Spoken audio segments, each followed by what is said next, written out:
This podcast is part of the Big Heads Media Podcast Network. Go to bigheadsmedia.com for more great podcasts.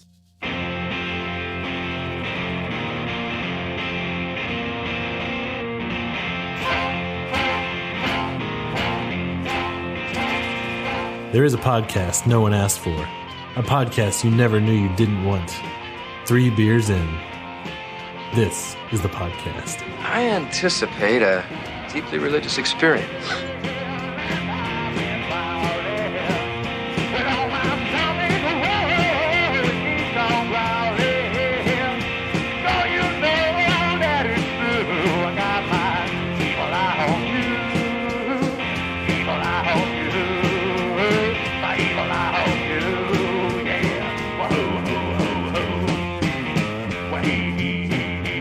Welcome to another Foxy episode of 3 Beers In. I say Foxy because today we're on location at 12 Fox Beer Company with Joe and Aaron. Thanks for coming, guys. Yeah. Welcome. Thanks for having us. So this is Ross, and as always, next to me, always. I was about to say, always. Sometimes. Well, we don't have the face of the show, Clint, and we don't have the beard, Cutter, but we do have the funny bone, Joel. Oh, the bony bone. He's there. And the elbow in the ribs or pelvic floor, Tony. Hey, guys.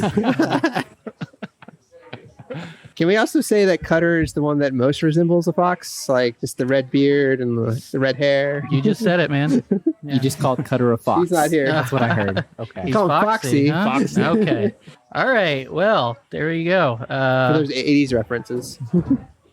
Is a fox in 80? Anyway, all right. Let's get sexy started version. here. Sexy So, who's 12 Fox? What are you about? What are you doing What here? you do? So the story behind 12 Fox is that's exactly when Aaron and I actually met. Uh-huh. When we joined the Army, we joined as a combat engineer. But The sapper? Yeah, a There you sapper. go. So I wasn't that high speed. But the Army gives you a letter number designator, Right. an MOS. And- so we were 12 Foxtrots. Okay. That was our MOS job title. Mhm. And then when we started really thinking about the brewery, Mm. we kind of just wanted to bring it all the way back. I mean, this is when it started forever ago. It's got to be 25 years or so.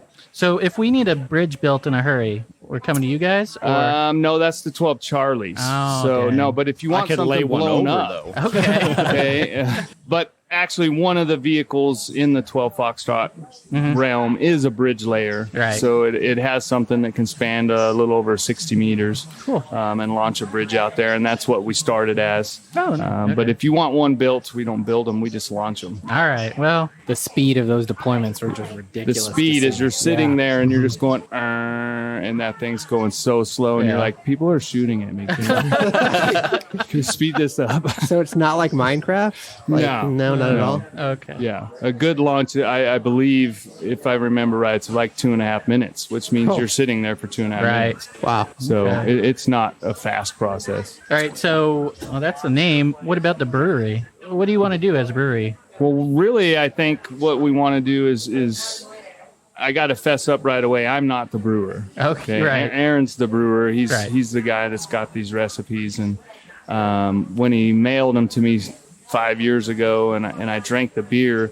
Although I'm not an expert in this realm yet, I'm still the rookie learning the beer industry. I know what good beer is, Oh, yeah. and this is it. So it brought me back to the roots of us being in the Army.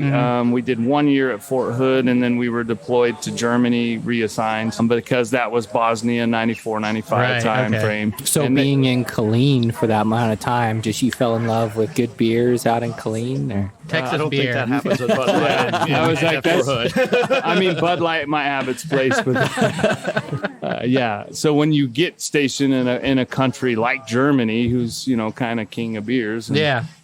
you Wait, you, Budweiser? yeah, Boudoir. Bud Bar. Yeah, Bud Bar out yeah. Oh, really? Yes. You're open your eye. Hey, there's Yeah. more to beer than Coors Light, Bud Light, Miller Light. There's stuff out here that's got great flavors, and as in America, especially way back then, you're talking 20 years ago, they were barely getting started Right, with yeah. microbrews. There just weren't a ton of them to begin with. And when you get to Germany, there's like a dozen in each town. It's so there's just a ton of variety, and it really opens up your eyes and your palates, and you're just like, wow, okay, this is, traditional beer. This guy's been brewing, or not this guy, but this place has been here for 350 years. And they've been making beer the whole time. Right. Yeah. And that's something pretty common that we've found when talking to brewers. Like a lot of them starting young and taking a trip out to Europe and Germany specifically, and then it's like, holy shit, this is beer. This is good. Yeah. Yeah, I mean, you get a lot of flavor, right? So you really want to push that flavor profile, right? Yeah. So part of what we do is that my cousin owns 1,000 acres in Central Oregon and grows and owns his own barley, right? Oh, His malts what? his own barley, right? Nice. So it's Mecca Grade Estate malt. Right. So we single source all of our malt from him. Nice. So, and he's really pushing Big the flavor profile, right? So we believe that flavor matters, and it's not just all in hops, right? Right. So German lagers works really well with that. Belgian ales works really well with that, where you can really push that flavor profile. Nice. Yeah, we want to bring flavor to, there's a lot of places that are removing it, and there's nothing against Right. the IPAs. They have their place, but there's only so many hopheads. I want something a little different, and he brings that, and the estate malt really brings that extra. I don't know if I had to put a quantitative on it. I mean, it's like 20-30% more flavor. Right. And that's one thing I've learned in this process the last couple years. Aaron said, well, let's brew a batch with just your normal water and some, stuff I go pick up at the store. And it just didn't have the flavor. It was a Right. good beer. And then he starts bringing in, okay, so let me show you what I really want to do. And he kind of had to teach me this before he showed me the price I had to Right. pay for the malt. That's the smart way of doing it. No, but when you put a quality product into Yeah. something, you Yeah. get a quality product. Definitely. So, if you start with quality, it better end with better qualities. Aaron really taught me that, and it really brings the flavor of his beers, to Yeah, you can't life. just throw Yeah. a bunch of rice in a beer and expect it to taste good. Yeah, and terroir or Terroir, right? yeah. It Yeah. depends on how educated you are, and, but that matters, right? We don't speak German. right? it imparts flavor, though. They left so him at home. Yeah. So I know you mentioned the water. Are you guys Yeah. using Texas rainwater in it? Yes, yeah, we actually do capture the water. This facility isn't set up yet, but I do have a big barn where I already collect about 15,000 gallons. So, Nice. you can only build so much with so much revenue. And once it's starting to come back to us now, and eventually we'll gutter all of this, pipe it in. It goes through a great little filtration system, UV Right. light, comes out. Now Aaron has a pure base water, and we can make that whatever profile that he needs for Right. that beer. Okay. Yeah. Yeah, because you're getting pure water, right? I mean, it's the purest you could get without distilling the water, right? Because we're not on a great aquifer here. You pull it out, and it's chock full of sulfate, alkalinity, and Oh, hardness, man. right? Yeah. So good luck brewing with that. So you have to go through the process. If you want to go through the process of ROing it, you're going to You waste lose a most lot of it. water. Yeah. No, But that's you're an right. interesting call out, though, because with the German beers, they talk about how the water out in Munich is like a Hard specific, water. Yeah. but it's in a specific range where Yeah. it Oh, gives yeah. you a certain flavor. Exactly. And I wonder if that is the same, like with just being Texas. I mean, we're proud of Texas, just no matter what. It could taste Sure. like sulfate or whatever. Be like, oh, this is the best ever. Super But- bitter, but it's awesome. A little sulfate will give you more some of that hop bitterness, but Yeah. that's not really what you're looking for here. Yeah. Now when you're trying to No, accentuate the maltiness. Yeah, exactly. You're It's the counterproductive, opposite yeah. there. Yeah, Yeah. exactly. Okay. So we want to try that first one. What Yes, we got? and we're starting on the So left. I Okay. believe that's going to be Julie. Julie's our Okay. Belgian Tripel. Nice. Okay. So it Good comes start. in, right? Yeah, exactly. It comes in about 8.25%. It's about 30 IBUs. Right. So what you're going to get up front is you're going to get spice and clove up front, stone fruit as it crosses the palate, Belgian candy sugar in the finish, and then a little bit of heat, and then it'll clear out. Damn. Yeah, I really like What I- he said. Yeah. I really like that because a lot of triples that I've had, or tripel, if you prefer, Yeah. there's too much heat. But this one is really nice, though kind of dangerous. It's a though. sneaky heat, yes. Yeah, exactly.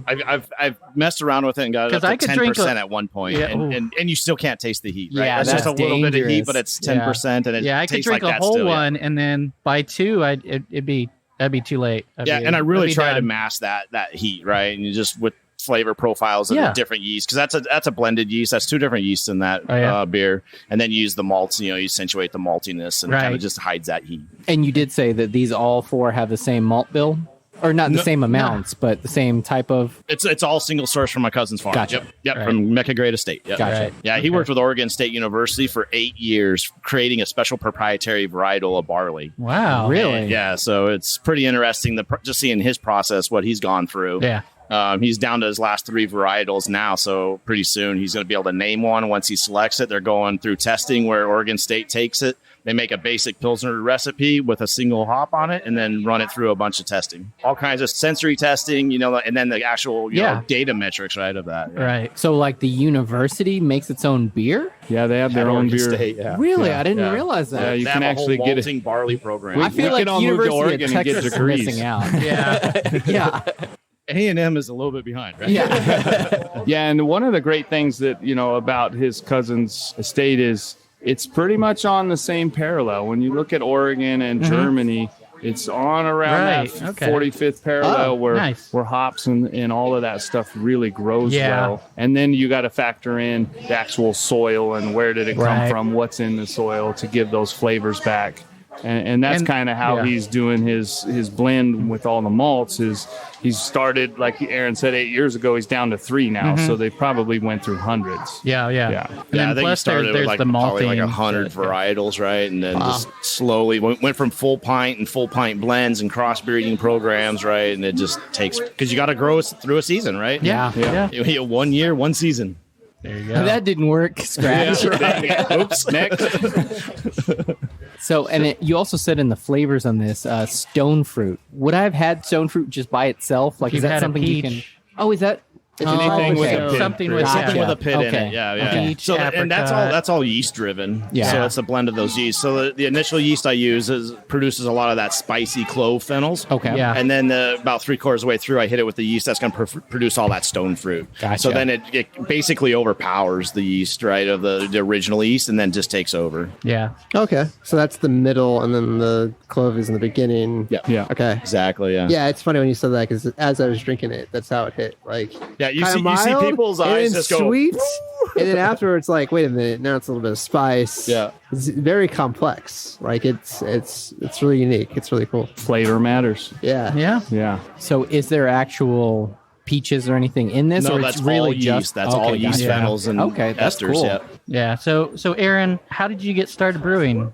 So Did you have lofty aspirations starting out? Oh no, Or- I'm a CPA by trade. Okay. So once you I just was, had a Mr. Beer kit and you were like, let's do this shit. that's essentially it, right? And once I went to college, I learned how to read and research and develop, a way to apply what you read. Mm-hmm. So then, you hit 30, you're tired of looking at numbers in the computer, Right. and I need a hobby. So I was like, hey, why not brew beer, right? So then I went to morebeer.com. There you and go. started buying Yeah. stuff up. Boom, boom, right? And next thing you know, I'm just started brewing and having fun, attending homebrew club meetings and talking to people, and really immersed myself in the environment, right?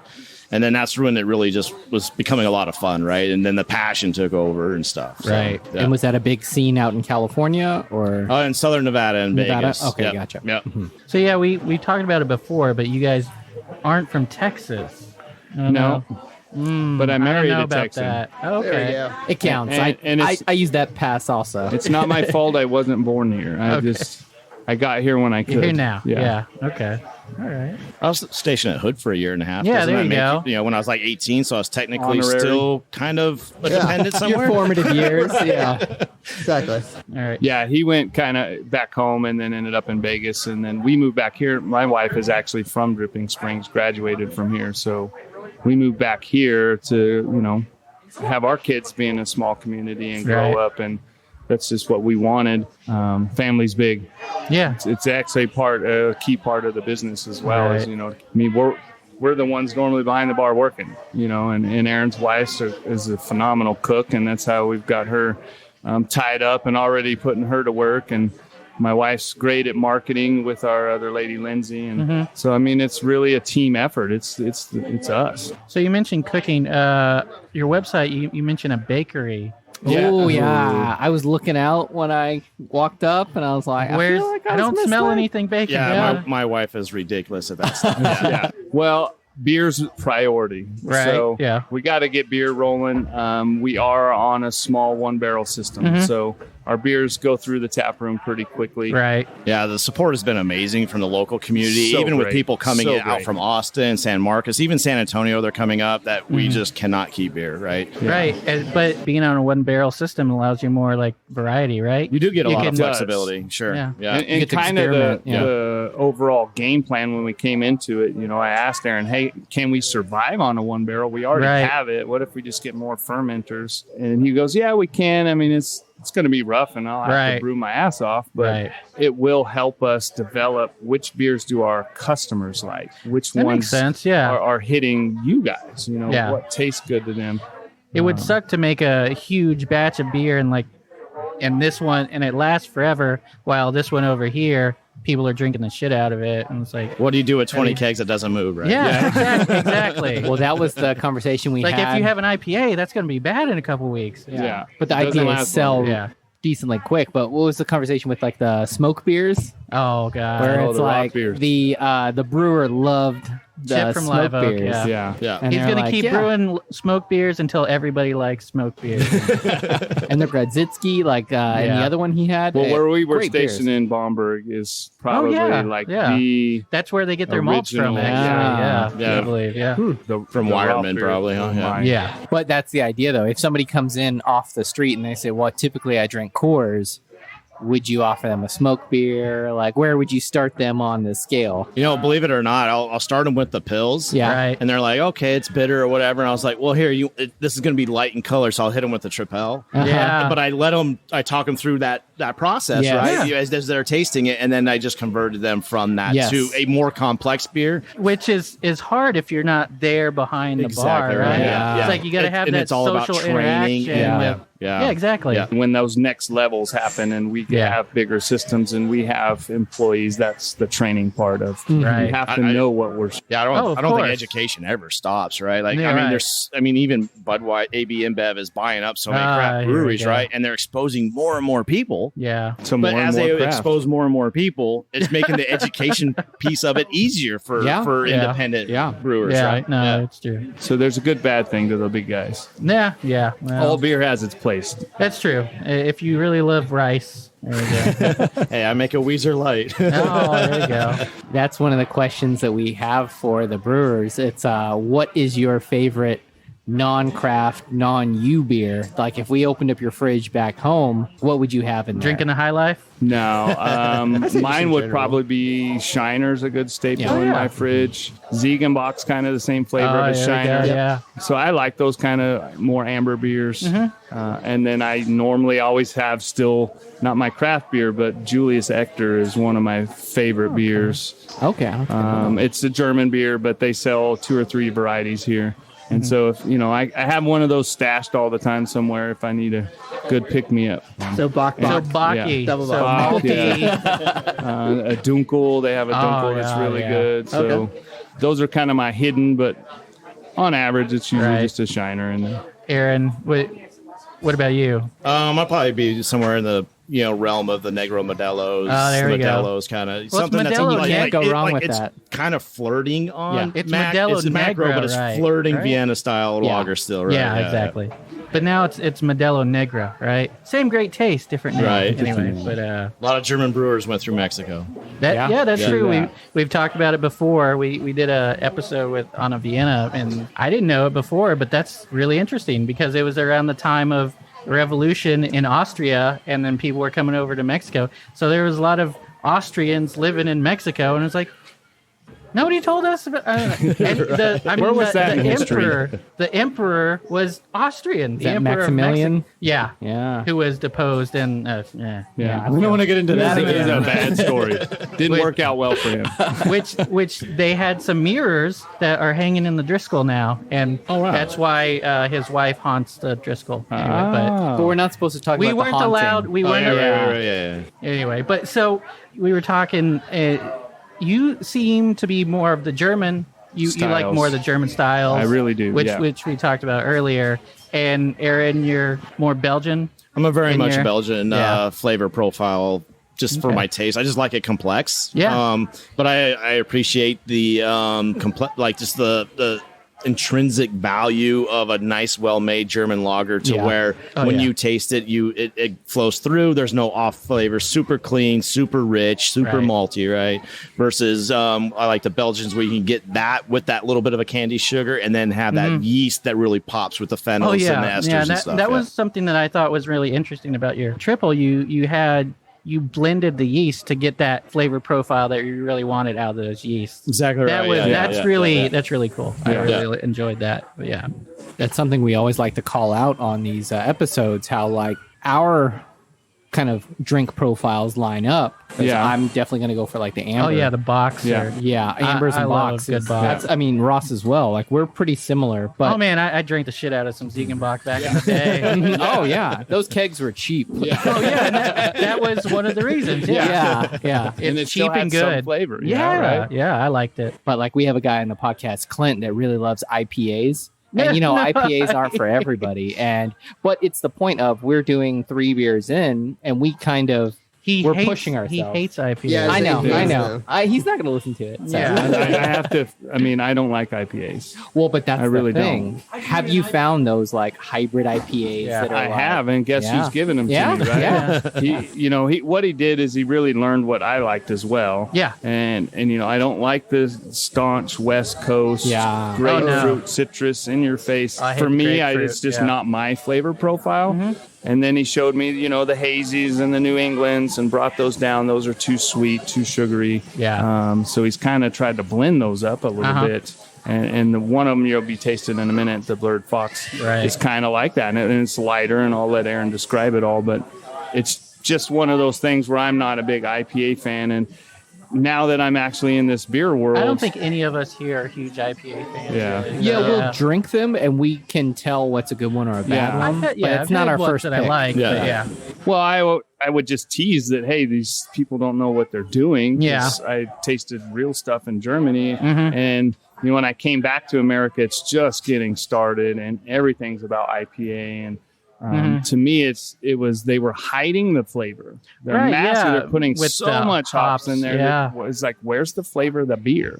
Right. You have to have that backbone that's supporting like to enhance your flavors. Yeah. Not just smack you in the face with some hops. Yeah, yeah.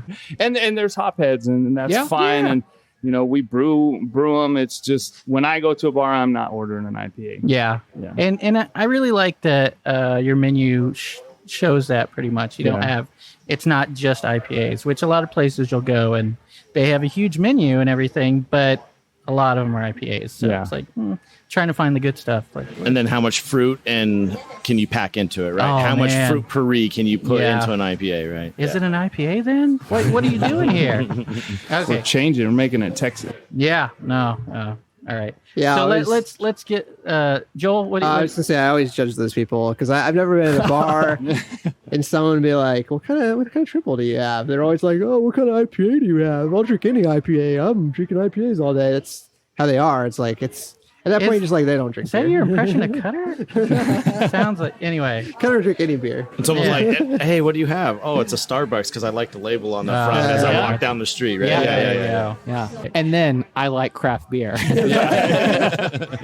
All right. So let's hit the next one. Yeah. So What do the we next got? one is Betty. It's a Belgian Dubel double. I aged it on oak chips, so you're going to get a little bit of a spice and clove, a lot of raisin flavor, hints of caramel and chocolate, and then you're going to get a little bit of that Belgian candy, dark candy sugar in there, and then the finish is going to be all vanilla bourbon oak. Ooh. So I know I told you this Yeah. before I drank it, but this is the one I was looking forward to, and it does not disappoint. Nice. This is Awesome. awesome. It does not. Yeah. This is great. A lot of people here ask me, flavors. how do you put whiskey in beer, right? Yeah. Very carefully. Well, you're not allowed to, right? You're not, yeah. no. And that's just on oak chips, Yeah. Good technique. I really love that the oak comes through. Yeah. Yeah, and it's not overpowering, right? It really Yeah. blends in with the beer versus if you do like Taking a barrel age over. and then you're blending them back. Sometimes that barrel just pulls so much of that bourbon flavor out that it just overpowers. it can be tough to do, but yeah. Can you explain the process of using oak chips? I've not heard of that before. So I'm Yeah, wondering so what that is. essentially what I do is it's kind of a cross of a homebrew, kind of being scared of something infecting your beer when you put it in a fermenter, right? So as being a CPA by trade, I read. And what I've decided that made most sense to me is I just take the oak chips and I put them in a medium toast. Plain. I want it as lightly toasted as possible. Okay. Because what I do is I take the brew water and I fill it up with brew water in a bucket and I throw it in the microwave and I cook it for like 10 minutes. And then I dump that whole thing in the fermenter. Wow. So as soon as it comes out from cooking in the microwave for 10 minutes, it literally smells like bourbon cooked oak. Wow. That's crazy. Yeah. Okay. Awesome. So he drew the flavor out. Yeah. Nice. Basically kind of just sped it up a lot, right? Yeah. Yeah, that can be tough. We have a Garrison's Brother barrel that we throw stuff in every now and then. Well, we try to throw stuff in there as often as possible. Yeah, we have too. It's And amazing. Rev came by when we opened and dropped them off, and he's like, "You got to fill them up and share." So we're hoping that we can expand so we can fill them up, right? Yeah, I saw the sign on your bar there. So you have Garrison Brother barrels? We have two of them. Two Yeah, he of them. dropped them Cool. off as a present, as a opening, because everybody's Welcome so to the welcoming. industry. That's right? awesome. Yeah. Damn, we need to open a brewery. And we can just put a sign on like Clint's fence or something, right? Yeah, And then just have people drop stuff off. I don't know. But yeah, that Garrison Brothers barrel was magic.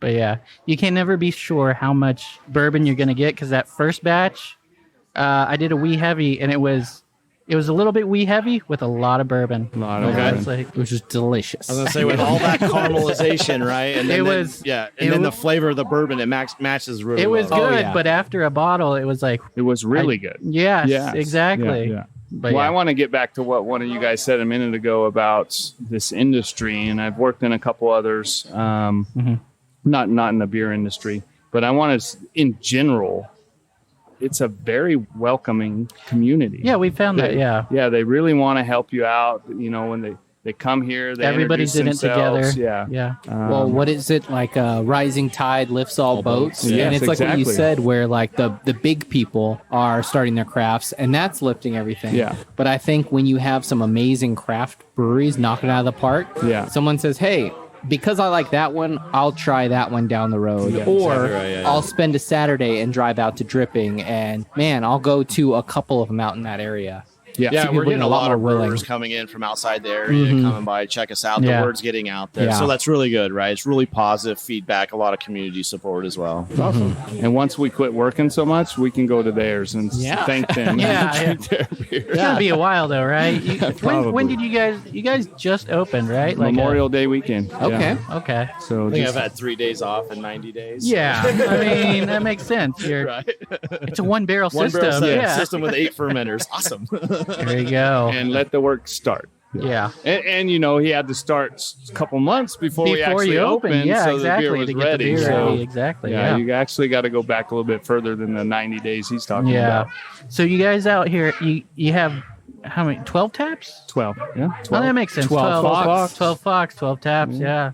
But you have That you was have really just by chance, but Yeah. it worked out really well. but you have- Well, but on your website, it's like, yeah, of course, it's 12. It makes total sense. Why Yeah. would you not do that? Yeah. We had to play it off. yeah. But you have your beers, and then you have some guest taps as well, right? We do, because of the one barrel system.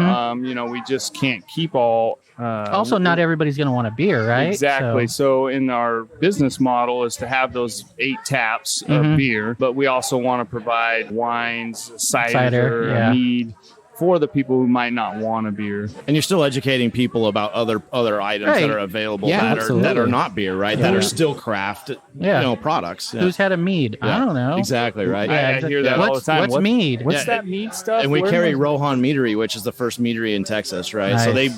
they broke down barriers, right? So it just makes sense, right? Is that like grog? What is grog? I don't Fire even talk. Just drink it. know. That's all you have. I mean, if once like they honey? drink it, Right.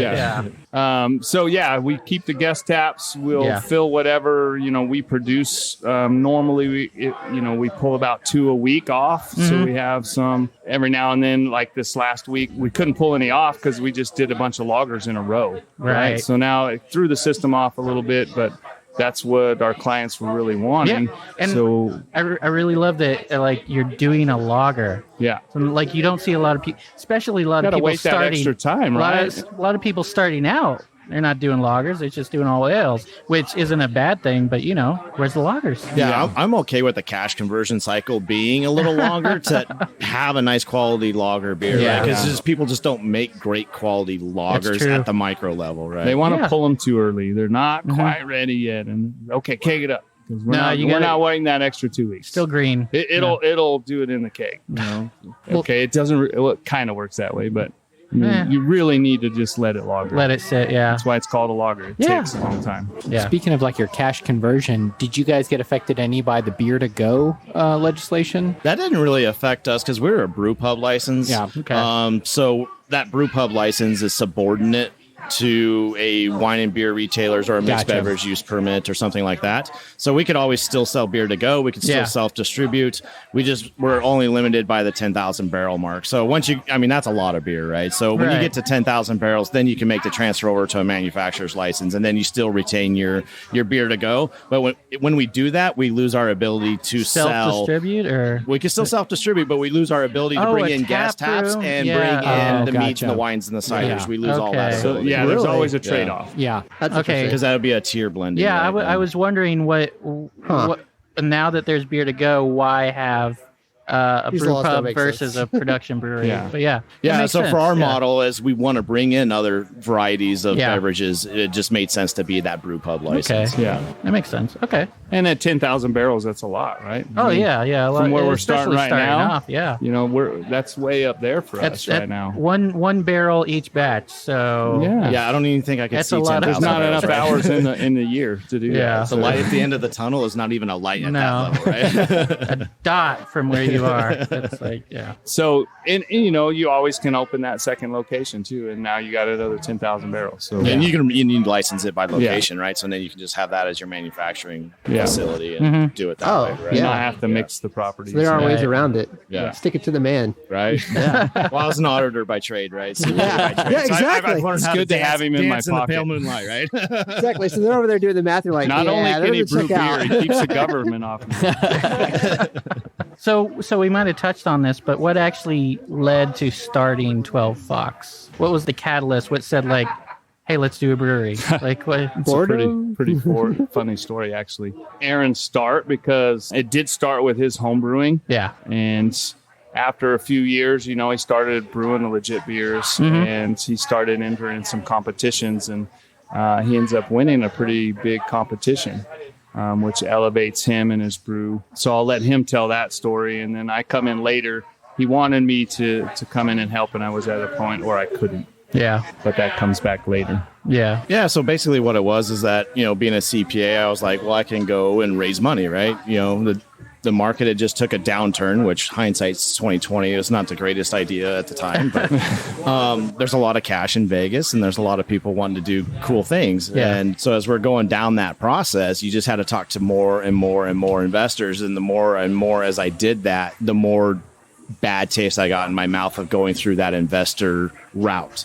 And then when you looked at the banks said, oh yeah, we do small business loans. And you only have to put down 10, 20%. But really, during that time period of when the market crashed, the banks were folding. They wanted 50, 60% down. Yeah. Right? So then just CapEx just dried up, right? Any sort of capital spend was just, you couldn't get it, right? So then, we had places lined up. We had talking to people. I was doing fests in Vegas and stuff. And just the financial market just wasn't there, or it wasn't ready to produce what I wanted it to produce. Yeah. So then I just went back into industry and started working and just kept brewing beer, right? But that all started just from winning, the Southern California homebrew competition. I think it was the 25th homebrew competition there in Corona, California. And, I won it with a foreign export stout, right? Out of 272 entries. And at the time, that was the largest homebrew competition somebody from Vegas had won. So people were pretty excited. I was pretty excited. I was, walking around the office saying, yeah, shit's good. I knew it was good. Is it something where you had made batches and brought it into work? Like, you got to try this. Oh, yeah. So being a CPA by trade is kind of frowned upon. Yeah. So let's all get drunk and look at numbers. So there was a kind of the under the table bottles would just show up on chairs of certain executives and things like that. Right? Yeah, I've done that. Yeah. Don't ask where it came from. Don't tell, right? Don't ask, don't tell. That policy's got to work for something. Why are you bringing your lunch bag and it's going clank, clank? It's a liquid lunch. It's in a brown It's a new paper diet. bag. They can't see it. It's a very new old diet. Liquid bread. So Aaron then goes back into work, and the venture I just went through was kind of settled and good to go. And kind of out of the blue, I was taking a trip to Vegas. Never been there in my life, but one of my buddies was turning 40, and he was like, for my 40th, we're all going to Vegas, right? And then we look around the room, and it's 4 or 5 of us and our wives and everything, and someone goes, well, how many of you actually been to Vegas? And 2 people raised their hand. And it was like, none of us had ever been to Vegas. Yeah. So, of course, it's on then, right? Okay, Right. Everybody book the rooms, let's go. We're going for, 5 days, 4 nights. We're going to stay that extra day. And I tell Aaron, hey, in a few months, I'm coming at this time frame. By chance, is there any Hefe Bison available? And so he brews Hefe for when I get there. And him and his wife come to the hotel room one night, and we're supposed to go to some show and dinner. And I was just like, see ya, you guys, well, no, you paid for the ticket. I don't care. I'm staying here. So we just kind of stayed at the hotel room and ended up drinking, I think, a case of the 2 cases he brought. And Banana just talked about it. Yeah. And I just said, when I just got out of the military, I was a home builder. Mm-hmm. Okay. So I have a few years of home building before the crash that he's talking about comes, and everybody dries up. No one's building big fancy homes. So I have the knowledge of building things, and I like to work with my hands. And with our wedding venue, I have a couple guys that are been with me for years and years and years, and we're just kind of a good team. They understand what I'm talking about, and I can put them on a project and go. So I was like, I can build stuff, and you can brew stuff. So you have to move to Texas, and we'll just do it. We'll make this work. Hence, many trips on a plane on Allegiant for $100 round trip. And the really shitty seats. Wow. Yeah. Weekend getaway every other month, right? Yeah. So his wife starts applying for work here and actually gets a job right away with the state. Yeah. And so she moves here over Christmas time frame. Aaron gets stuck back in Vegas with 2 daughters. Single that are in dad, 2 school. daughters. Yeah, now for he's a year. a single dad. Wow, you're there for a year? Yeah, I learned how to cook real quick. The macaroni and cheese directions are on the That box. doesn't look like mom's. All right, let's go. Get in the car. We ate out a lot. Here's pizza to go. So, he got everything in order and let the kids finish the school year out. And, I drove up there, helped him pack up all the stuff, drive the stuff back down here, spend the next few months kind of analyzing him, starting to teach me about beer and the real procedures behind it and why things matter, like malt, like flavor. Getting water tested, right? Yes. Yeah, exactly. And he not looks at surprised the on test those and he results. goes, it doesn't read. Is it really that bad? I mean, this is shit water. Where are the minerals? Yeah. So, we start the process, filling out paperwork, looking for land and doing the whole thing. And so just bringing him to Texas just because I believe in his beer. Yeah. I mean, what he's produced is what I really love. Right. And it's not a lot of people do it, like you were saying. I mean, people don't want to wait those extra couple weeks to let things brew. They want to keep that CapEx going. And we got to turn these beers and we got to get stuff out there. And that's, part of the reason IPAs and some of those I think were really popular. They brew really fast. Yeah, turn and burn is what we've heard. Yeah. So 17 days. Yep, done. Right, it's on tap. Yeah.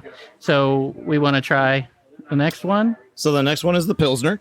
The Pilsner is going to be a traditional Pilsner. You're going to get all graham cracker.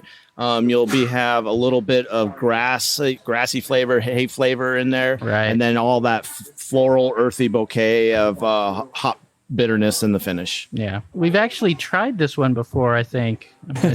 I actually added quite a few Munich malt to it, so I really like to make it golden versus pale, right? I really want to have that deep golden hues in it, so it has a nice little healthy handing of Munich malt. Yeah, Munich will add a little more complexity than just a straight Pilsner. Sure, yeah. But it's that good basic beer. And going back to the question you asked earlier about, how do you get that light person to want to try that? You got to start them with something that's going to be basic. Have you had a Miller Lite? Yeah. Well, this is better. Yeah. It's a better version of that. And I think that's what kind of you touched on before, and I think we've talked on other podcasts. where if you're there about a lot with of the stuff. person, Yes. you can kind of take them down that story, take them down that path. Oh yeah, for sure. Yeah, and it's really easy to do that when you're in front of them, right? Yeah. Right. And if you have people that are working for you, you train them to be able to present that as well. So then that consumer is getting the same experience each consumer each time, same experience each time. Yeah. Right. Because we've had the same consumer come in a couple times and always try something different just because they want to sit up there, try 1 ounce samples, and let me talk about it, right? Yeah. Because they want that experience. Yeah. Who doesn't love talking about beer? Right. Talking about beer, drinking beer, brew beer. Yeah. Day's real shitty, but guess what we do? Yeah. We make and sell beer. I think that's what we first started doing when we, were out of college and we're first learning like real beer. So we would go to this place called Flying Saucer that had like so many beers on tap. And 200 I don't beers? think they have any more in Austin. There's one No, up in there's Dallas. one. Yeah. But we would be like, hey, can we try that one? And they give you a small taste. They had so many weird things on tap. And we would always be like, okay, can I try that one? Can I try that one? And eventually you start to find like, okay, this mix, this stout, like fresh out of college, we weren't drinking stouts. That's what I like. Sure. Right? Yeah. You find your little path to get to those drinks. Yeah, and that's exactly how it was in Germany, right? Because you get exposed to so much, but I fell in love with Hefes. Yeah. And that's all I drank over there was just Hefe after Hefe.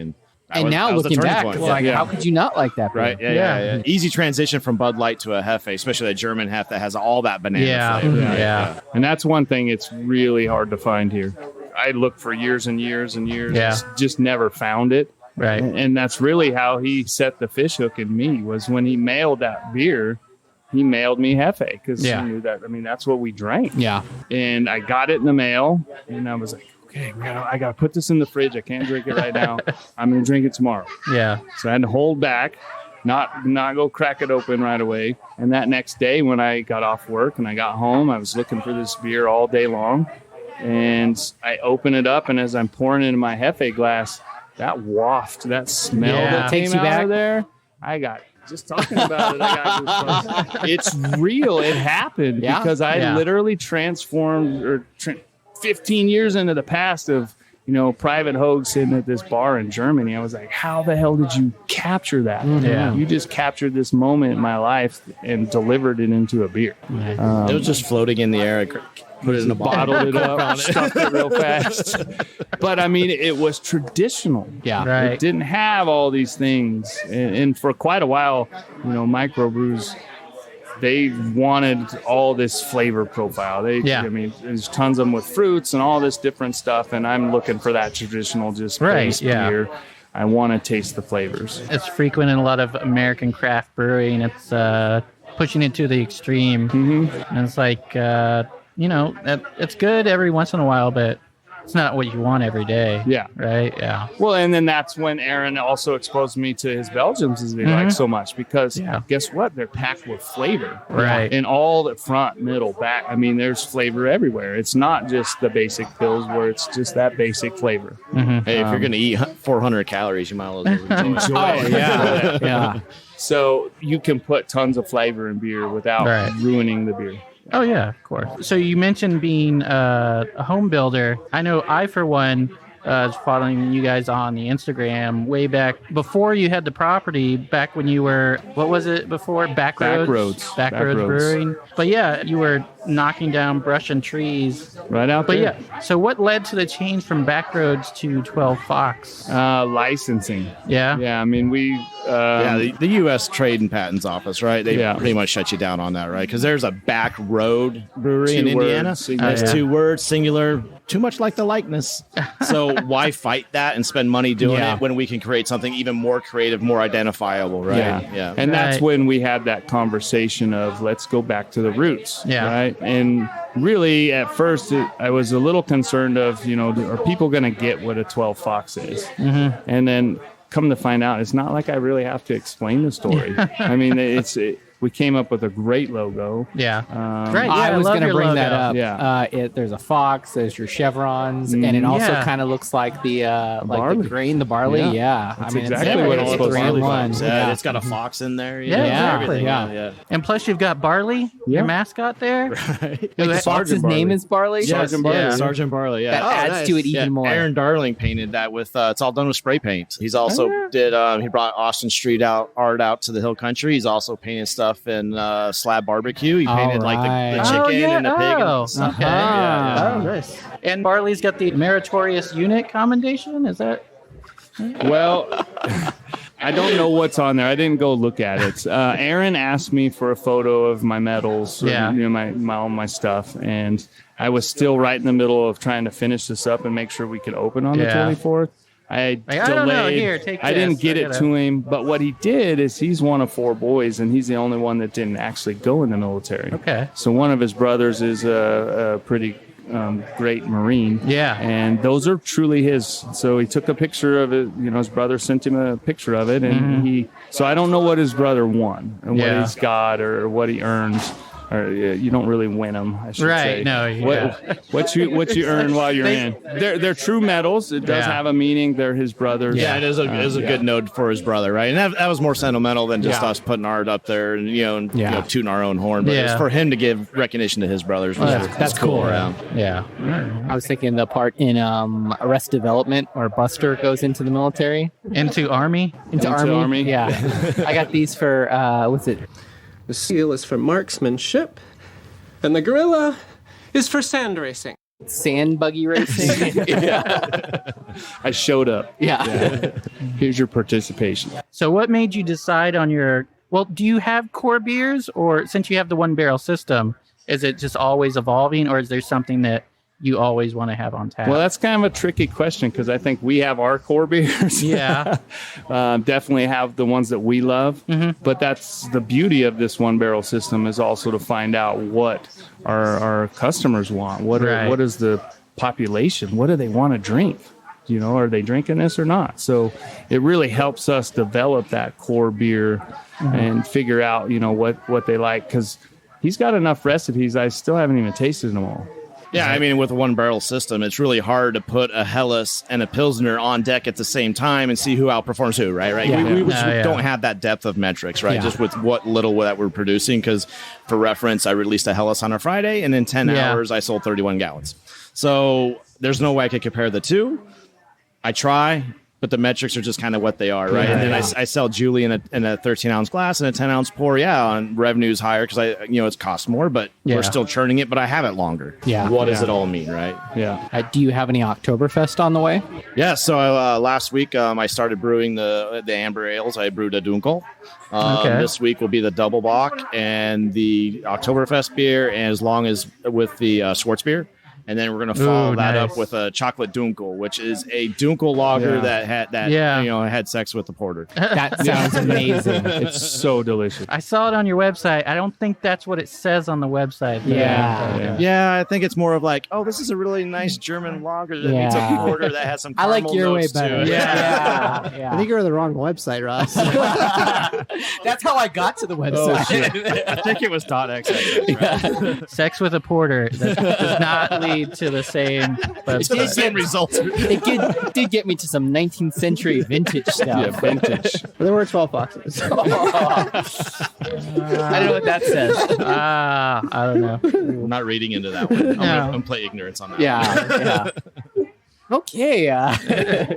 So we want to try the fourth one? I'm actually having Stacy get you a fresh one. We've been sitting here for a little while. Okay. So I want something that's a little chillier. It's probably pretty warm by now. Sure. So what is this? So this next one's going to be Blurred Fox. Okay. So this is a Pilsner malt base with rolled oats along with some wheat malt. With this, I hit it with a Zaka and Hallertau Blanc hop. Okay. At 10 minutes, I'd put about 1.5 pounds in. And then after that was done, after the whirlpool during the settle, once it hit below 200, I added another 1.5 pounds of that blend. Okay. And then a day after fermentation, I hit it with another 1.5 pounds of that blend. Nice. Okay. So it's about 38 IBUs. It came in really high at about 7.4%. Wow. So and it hides it all. Yeah. And so it's all passion fruit, Lots of grapefruit hints, peaches hints. My wife gets pineapple in there. Yeah. I get a little pineapple. I could out of get it. I've gotten pineapple from a Zaka before. Yeah. I'll be mad if I drink the warm one, will you? No, I'd be kind of upset if you didn't finish them. I just wanted you to taste them fresh.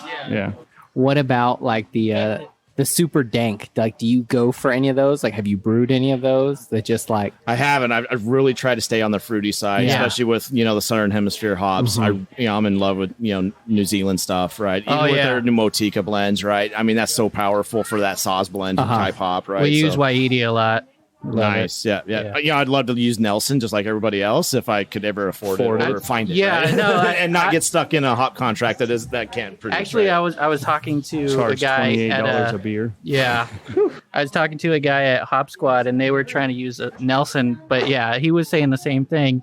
Trying to get it at a reasonable price is just you can't do it. Do you do it privately? Do you ever make it at home for yourself? Oh yeah, for sure. Right, you late hop it all with Nelson, and you just it's have easy really to get fun 2 with ounces it, right? of it. Exactly. But if I need 3-4 pounds because I'm in this weird in between stage, let alone going to a 3-10 barrel where I now need tens of 20s of pounds or hundreds of pounds. Good luck, right? Yeah. More beer has it. Right. And Bell's Homebrew, I used to find it on there a lot back in 2013, 2014 as like a little hidden gem. That's long disappeared. Yeah, we need like a black market. Like say I got Sell those. it I under got the those table. hops. I got those. I watch hops. a lot of these drug shows, and they'll have some guy who like buys. Yeah, so they'll buy like I got a quarter pound. They'll buy like cocaine. They'll pay like 10 grand or whatever for a block, and then they'll cut it and then sell for 60,000. Yeah, you got to cut it. But they're like blending it with cut hops with THC. Yeah, Marijuana, yeah, exactly. So This is the best we beer didn't create this. We're ever. like, this is a blend of Nelson and some generic hop, like in our Cascade. I think this is shredded mini wheat in here. Well, what do you think of the full of nose fiber, of that? The flavor. It's only about Flavor's 38 IBUs, so you don't get really overpowered on that which is- bitterness, but yeah. you don't get a lot of that heat and sweetness from it being 7%. Ooh, yeah, you're right. so yeah. much better cold. I was, Had it warm, but- Exactly. I was expecting when you said 38 IBUs, I was like, what? Really? It's really low. Yeah. Yeah, and that Especially for an IPA. yeah, but, 38 IBUs was all the 10-minute addition, and then everything else was after that, so it's all Right, hop you don't. oil. So Yeah, it's all you don't yes, count right, yeah, so Whirlpool and. So is it dry a hops, West Coast IPA? What it's really kind of a blend, right? It's kind of a blend of a New England IPA and a West Coast, right? Okay. So that's what I try to do is blend the two. I like both styles, but with West Coast ones, I don't like that overly caramel sweetness you get with some of them, like with Green Flash and some Ballast Point things, right? Do you ever do Ballast Point. GABF? Have you been out there? I have never been to a GABF. We looked at it this year. Obviously, it's coming up, right? So we're like, maybe next year we'll actually partake. We'll send shipments off, right? And we'll play, right? Let's get through 1 year first. Yeah. Yeah, See what happens, right? It's a little ambitious for first year. Yeah. I don't have a keg to spare. I'm not ready for my pretzel we necklace, don't. right? Yeah. Yeah, it's that. I mean, and that's part of the business model too, is this slow, meticulous growth. Okay, investments done now. Let's get it making money, get it producing, so we can turn around and reinvest right into a bigger 3 or 5 barrel system. Right. Let's maintain that. Hopefully it can maintain us for 2 to 3 years or whatever, and so that we can grow and then get to 10 barrel system and put you can't really see the land, but back behind us, this is a 10-acre lot almost. It's 9.99. And we have about 3 for the front parking, beer garden space, tap room. Right. So we have plenty of land behind us and to develop that and That's put cool. that big, ugly metal building that people aren't going to see, but that's the facility, right? That's where we're going to actually make the beer and start producing, getting bigger, be able to finally get into a store or whatever. But really, it's grow this tap room, grow this community. We're kind of the furthest west right now, and the local community, I call them neighbors, and that's anybody within 8 miles of me, right? Because we're in the country. So, they actually really like it and responded well to it. And, thank you. There's something on our side of town now. And so to have great support from a bunch of locals. Yeah, it was one of our customers donated the flags and the flagpole when he came out. Yeah. They donated that. Nice. They donated the NASA patch up there. He was part of the same group. He's 75 years old and drives Formula Fords in Indianapolis once a year, right? Yeah, Nice. it's crazy. Still driving race cars. Yeah, and then the Barley Fox sign you saw when you came in, that was donated by a patron's brother for him for his birthday, and then he donated it to us as part of this community that's support awesome. program. Yeah, I right? read It's that just on awesome. It's just Instagram. That's right. cool. So Yeah. now we get to give this back as well. Yeah. Right? And if you bring a patch, you get a free beer, right? Correct. Yeah, I got to grow that patch wall at I don't know. I guess there may be 50 or 60 up there right So now. I was a but- Boy Scout. I have a merit badge thing with $1 off, probably okay. 50, 60 off. I was in He's got one Weebelows. for sewing you can have. If you bring the whole sash, you get a free beer. I want all 280. Whittling. So I'm curious. So coming from an accounting background, you don't hear a lot of people that are brewing beer that know what CapEx is and profitability. Sure, So do sure. you feel like that brings like a strategic advantage to know like, okay, this is the size of the facility. This is how many beers we can brew. Yeah, it definitely does because I could see it right away without having to have somebody tell me. Nice. Like it just hits me, right? I could be like, oh, Right. hey, I need this CapEx. It's going to be this. What do we need to do to get there? And then you have this, I'm a very pragmatic, analytical person, so I'm already building and formulating plans in my head and a strategy of how we're going to get there. So the biggest thing is like when we can get to the next like 3-barrel or 5-barrel, that's the big discussion, right? I think the biggest discussion on 5-barrel, 3-barrel, at least for us right now, is space requirements, right? Space. So it's not a matter of which one, but the space. Once we do that, we can do now events, right? So the events now, fests, tap takeovers, that's going to drive more people, drive more people, drives more revenue, drives more more CapEx, right? Yeah. And we just keep reinvesting in it all. So Okay, cool. Yeah, that's pretty interesting because I know a lot of people starting out, a lot of younger people like starting a brewery, they don't have that. It's like they go into it as like, oh, our beers are good. We're gonna sell tons of beer. I need $1 million for a building. Yeah. And Or it's all the like equipment. there's like Celis who I don't know was in the industry for a long time.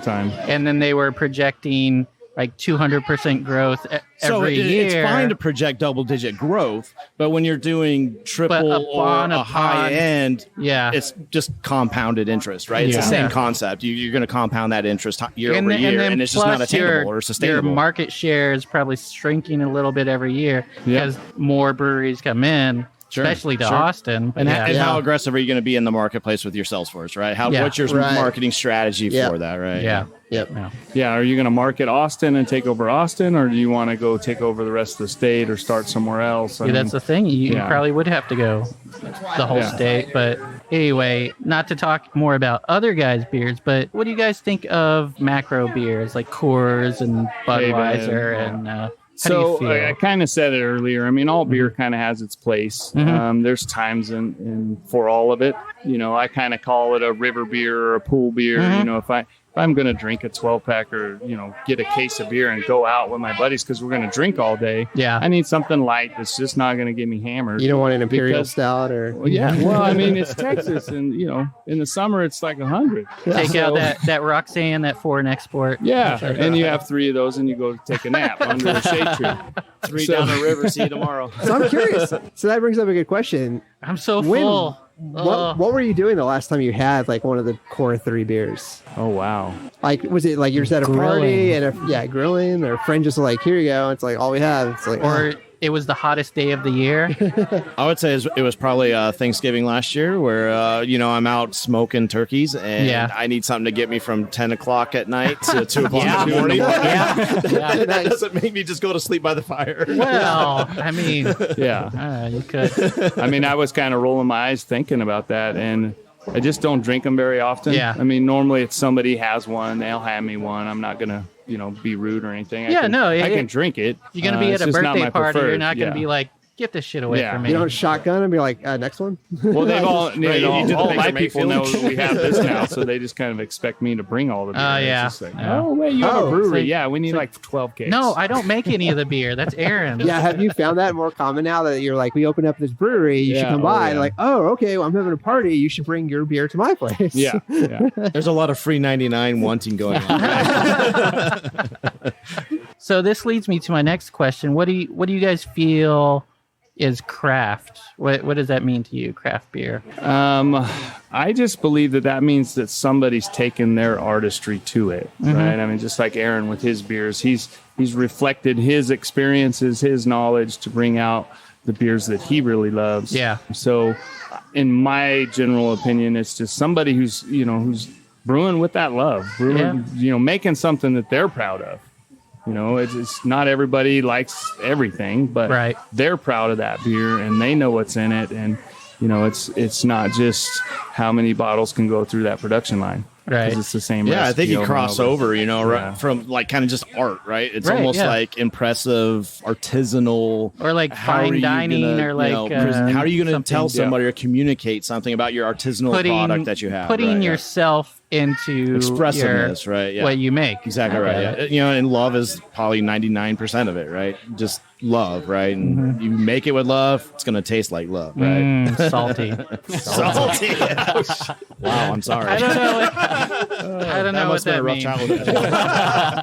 Ross has very salty love. So, do you think one of the big, I don't know, something like Blue Moon could be craft? Like, I'm not saying Blue Moon, but something along that line, like maybe like Revolver. Like That's a good call out because we did them early before they got bought out. No, they were bought out, but Or were they? Yeah. for some reason he was talking to us like they weren't bought out. Yeah. So it was kind of I He feel couldn't I feel say dirt. anything I yet. feel dirty about it Were they, now. were they in talks when we talked to them? Or No, actually they were bought- fully. They were Okay. fully But bought out. I think he spoke from the perspective They of still- creating Blood and Honey Yeah. and Yeah. the run up to Yeah, that. you know, there's hardliners that say if you're made by macro, you are not craft, right? Yeah. There Yeah. are hardliners there that even with that independent brewery sticker that they're wanting to put on things, right? They just don't. They want to keep that line very distinct. Yeah. And you could still brew craft beer at a macro level. I mean, Yeah. I don't see why you can't, right? You just doesn't mean it's small batch. It doesn't Right. mean it's large batch. Yeah. But you're making a very awesome artisanal product that isn't just blended for a COGS benefit, right? Your cost of goods sold benefit, right? So that's essentially what your bland macro beers do. It's all for a cost of sold goods, right? Yeah.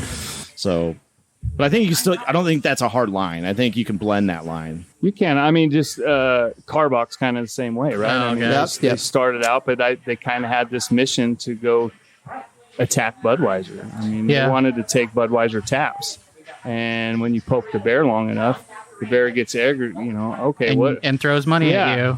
and I don't know how many hundreds of millions of dollars, but everybody's going to have their price. Love Street's eventually. still a good Kolsch, but I don't know. Just like 10 Barrel out of Bend, right? Yeah, one of the proprietaries of that was part of a distributorship, right? That was a Budweiser distributor, Right. or not a Budweiser distributor, but Well, distributed for Budweiser. yeah. How's Yeah. that? Let's clarify Yeah. that, right? Because they're all independent There's a lot of contractors. paperwork in There's between a there. 3-tier system. It's very independent. Right. That's correct. Yeah, You can't see the air quotes right now. But he had a design in place, and he put that design in place, and it worked out flawlessly for him, right? Yeah. So Yeah. And they produce good beers. Right? Yeah. So the industry was richified richified. That's not even the damn Well, word. But they brought enriched. something, enriched the actual community and said, Yeah. hey, we got some new beers before all that stuff happened. Right? Yeah. I mean, that might have been his goal. Hey, my 10-year plan is to sell to Budweiser. Yeah. But he still brought good product to the space. Yeah. Same thing with Revolver. I like their Blood and Honey. And Carbach, that's the great big one right now. They have made so much money. But and then you see this kind of fall down of the beer a little bit. The flavors of profiles will go off because they go and put their matrix on it and say, Right. well, we can save 10 cents right Exactly. it's almost Yeah. like Goose Island, I- right? I With was just thinking Bourbon that. County Stout, right? Yeah. I mean, it's not the same 20 years ago, right? Yeah. Before they sold out. Yeah. But I mean, it's to your point. Everyone has their price. Yeah. Yeah. Which leads me to my next question is when are you guys going to sell out to AB? I was saying, what's your price? Retirement. Retirement. That's quite a few years away. No, So- I mean, what we want to do is bring this great beer that Aaron makes and, these flavors that a lot of places aren't doing and stick with some lagers and stick with some stuff that's not so traditional in this realm. Yeah. I mean, that's what I kind of want out of it. I want to bring it to people. Do you have an aspiration of canning or bottling any of these, or do you want to open brew pubs in different places? I think probably both. I mean, with our license, unless we, buy more property and get a just actual brewer license. But yeah, I mean, everybody wants to see their product in a store. I mean, holy shit, like that. It's like validation.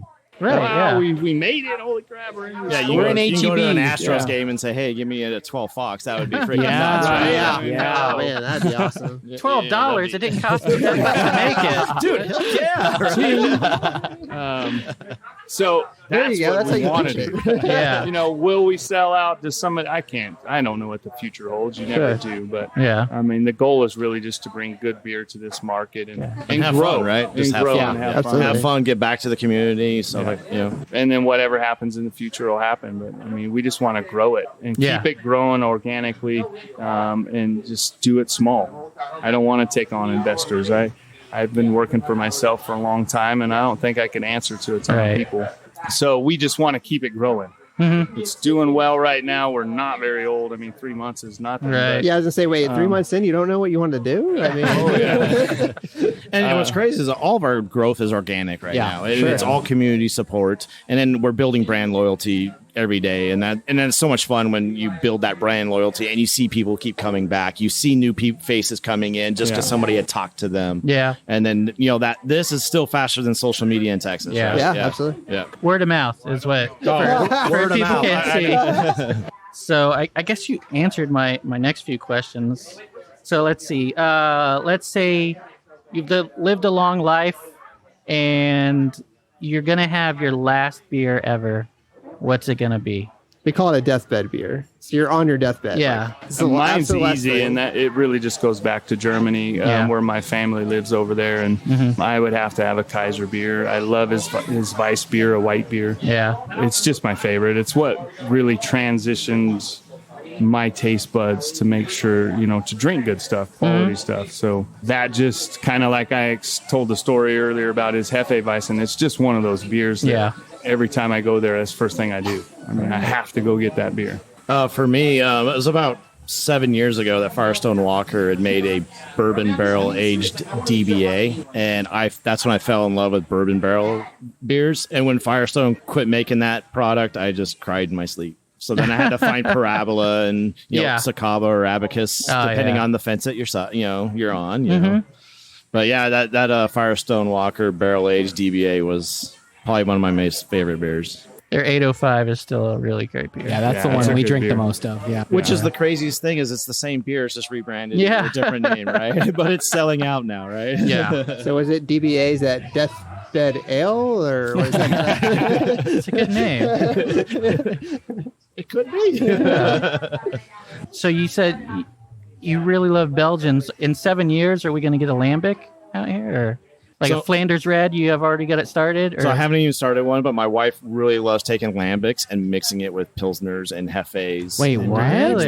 Yeah, so She does it all the time. Yeah, Oh, so lambic I've with never a heard of hef that. might be Doing like a blend? Just just blend them together and use it as like a flavoring profile, right? And Well, just- lambic brewers, they don't even call themselves brewers. They call themselves blenders. So Yeah, I mean, yeah. there you go. So Works she perfect, loves right? blending. Yeah. those I things, totally so, thought yeah. you were going to say lambic and ice cream. That's what I was getting my head around. Like, that's the mix to me. Right, hey, right, right. we haven't come out with that episode yet. Oh, yeah. Sorry, guys. Sorry.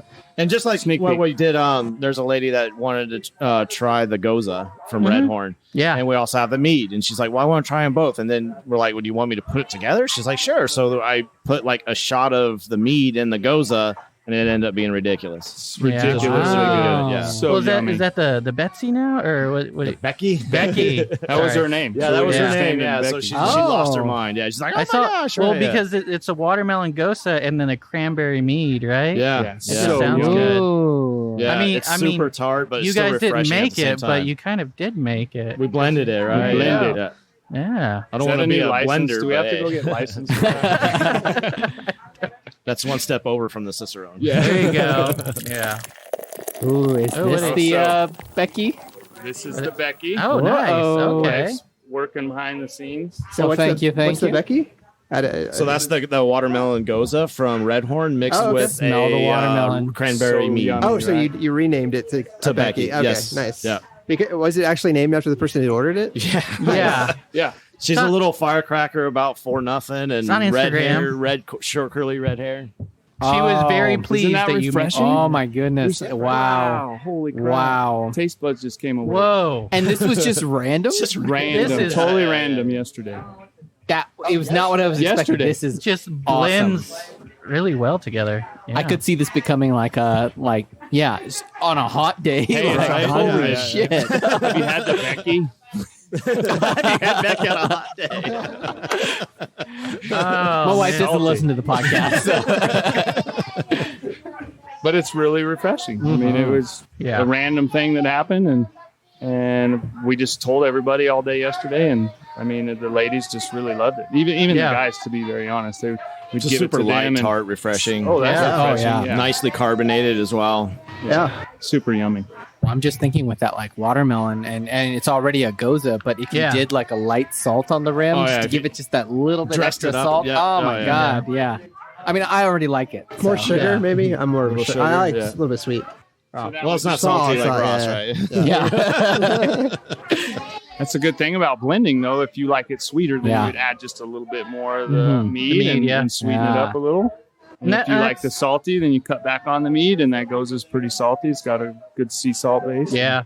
Yeah, which getting back to talking to people while you're serving them, trying to get somebody to go for a goza, especially if they haven't had one. When they ask for a Coors Light. Yeah. And it's like, and I think a lot of that is just anticipating their indecisiveness and just making them comfortable of just going for it and just give it to them where they don't have to ask for it, right? Yeah. Because then you've broke down that barrier, right? Yeah. So then there's like, oh, well, I'll try it. It's in front of me. Why not, right? Yeah. And Clint, who isn't here today, he says that everybody, especially in the summer, should have a goza on tap. It just pairs really well, and it's light, and I don't know, it's thirst quenching, even though it's like salty and it's like it's weird. It just means you have to keep drinking them. Yeah, there you go. Yeah, right. I think that's his goal. I call it the Gatorade of beers. The Gatorade. Yeah.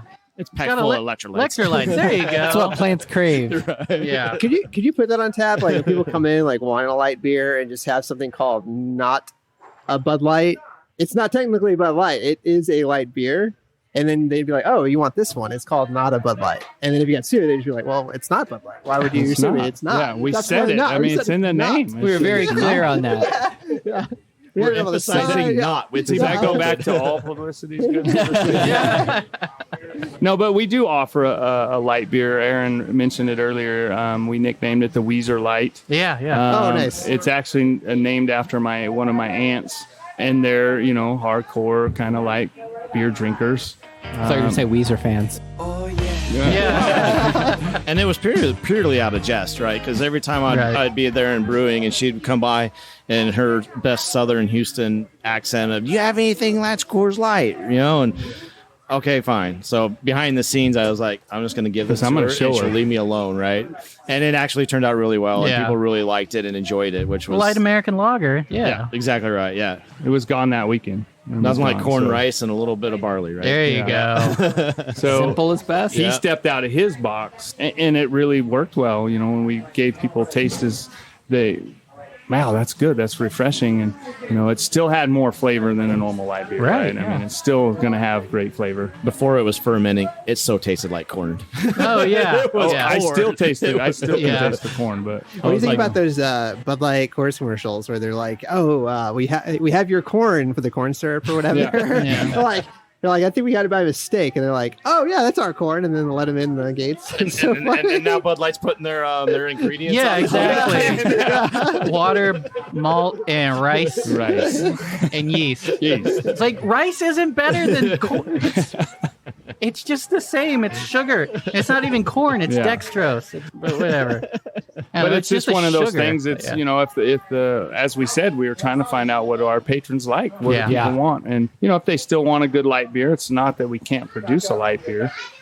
We still just want to put our twist in there and keep some flavor in there, and not get rid of it. Because once you start going to that light, that's when the flavors start getting chopped out, right? And then there's like how many calories, how many carbs are in it, and you're yeah, especially when you work with a maltster that is producing flavorful malt versus blending there's a lot of conversation that maltsters are trying to blend out this flavor, right? And they want to make them more bland malt or a more unmodified malt, right? Where when you make a light beer, and you can still put forth that great malt flavor in the background because of the malt, right? So it still matters. Yeah. Does it make any difference between the people who are making the malts? Like, is it cheaper, or can they mass produce it more if it tastes bland versus actually having full flavor? I think it's really derived from the maltster itself.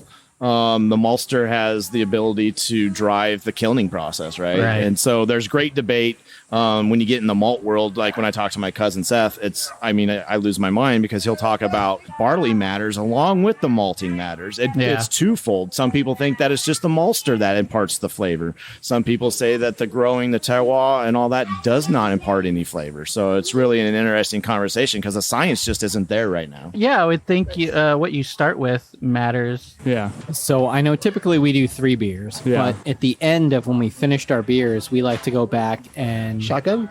almost like rate the beers in order. Let's do it. I don't like to do that. See, we don't always do it though, and I think we need to feel like do it over you guys again to kind get the of order. cheated this time because you gave us the 4 that were good, and then I think you just trumped it with the last one. So now I'm like, well, I don't even remember which of those other ones I liked. That doesn't the count. best, It's Redhorn. Don't count that one. but Yeah, Redhorn. no. Yeah. Well, no, it was the mix that they did though. Just blew it out of the water. But yeah, that Betty. Yeah, I'd was- still say the Betty. Yeah, but- that's Betty. the one that I was like my looking favorite. forward to, and just kind of.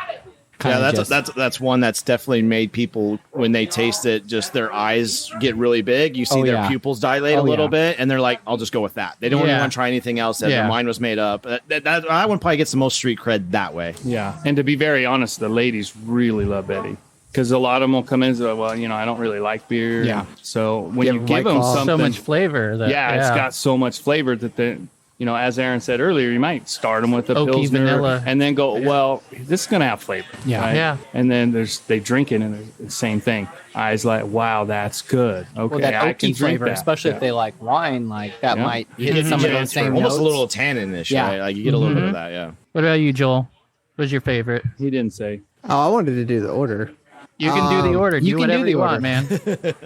All right, so number 1 was the first one we had. Julie, The The Julie, right? the trip out.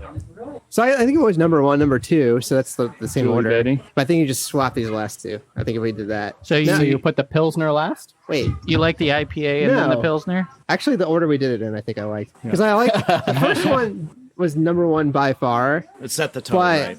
I can drink an IPA more than most. But it's an IPA. I don't know. I'm not going to get excited just by the nature of it. So I think I would put it in the order that we actually had it. Okay. When I think about it, because we had the pills technically first, the pint, the starter beer. What? Yeah. No, that Never never happened. happened. Tripel. I mean, I didn't see waffles Yeah. or We anything. leveled the palate first, right? Yeah. palate cleanser.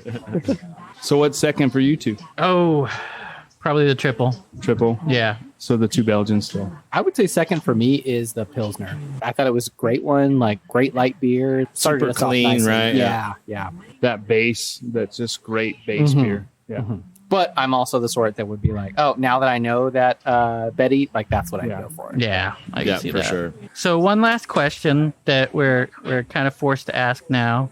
Forced. Yeah.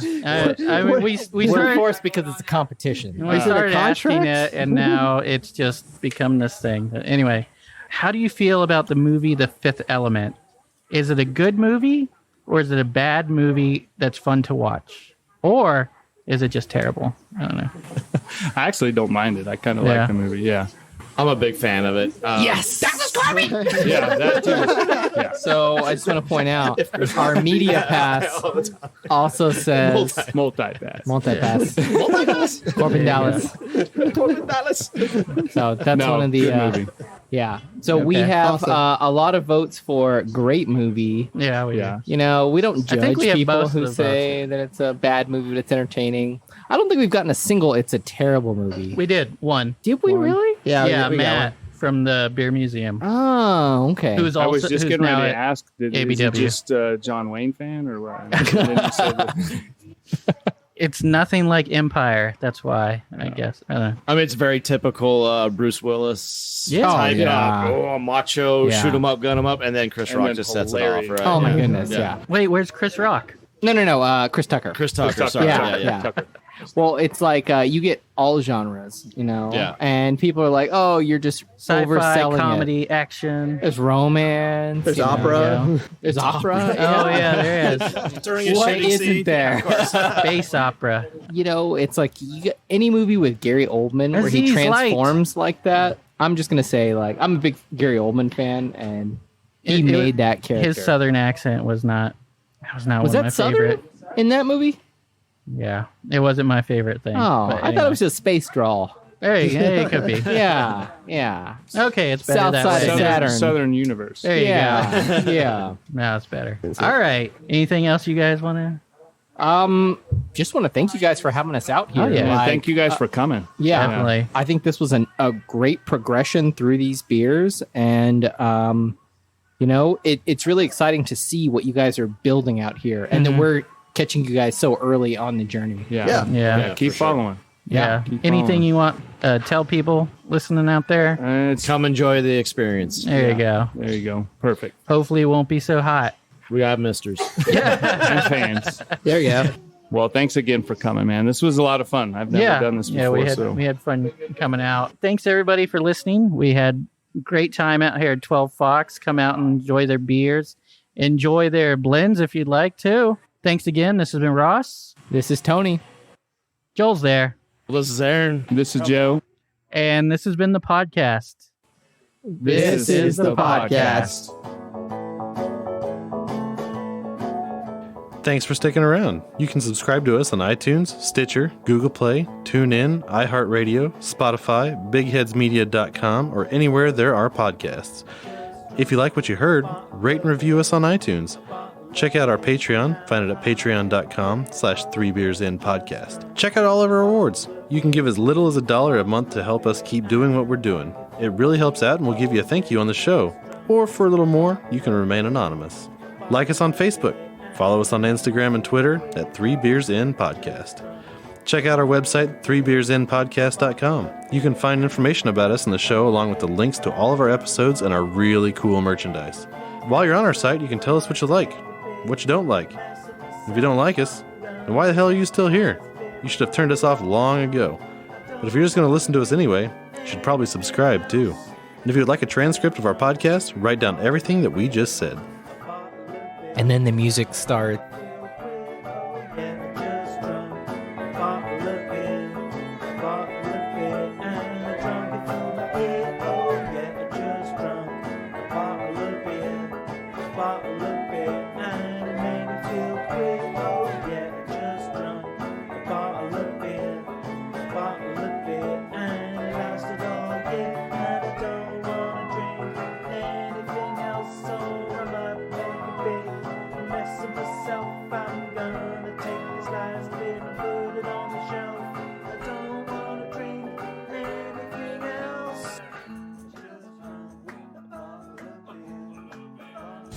For all the latest NASCAR content, including driver interviews, race recaps, fantasy NASCAR, listener call-ins, and giveaways, tune in weekly to the Lap Traffic Podcast on iTunes or your favorite hosting site. On the web, thelaptrafficpodcast.com, and on Twitter, @LapTrafficPC.